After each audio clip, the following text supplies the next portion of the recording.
Mahal kita, Wilma. Maniwala ka. Itawan mo ang kaliwang kamay ko na hawak-hawak mo ng mahigpit.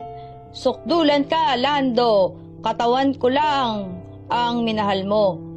Umiyak ako ngayon. Pumapatak ang luha ko sa kaliwang mata ko.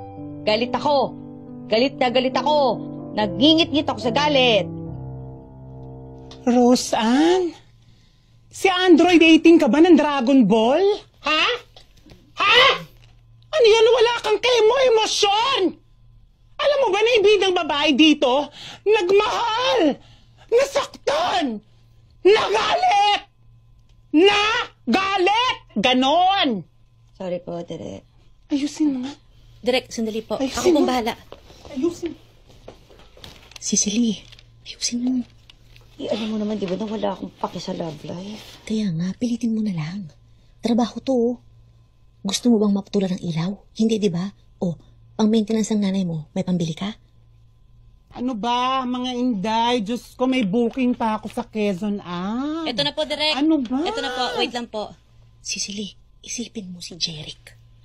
Si Jeric na bigla na lang nawala nang wala malang pasabi. Si Jeric na bigla na lang nawala nung malapit na kayong ikasal. Si Jeric na unat uling lalaki sa buhay mo. Si Jeric. Ano? Direk, okay na po. Okay na yan, ha? Yes po. Sure ka? Opo. Okay, ready! Energy, and ready, and action! Mahal kita, Wilma. Maniwala ka. Bitawan mo ang kaliwang kamay ko. Nahawak-hawak mo ng mahigpit. Suktulan ka, Lando. Katawan ko lang ang binahal mo. Umiiyak ako ngayon.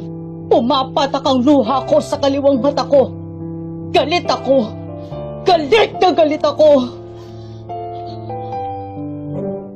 Nagngingit-ngit ako sa galit.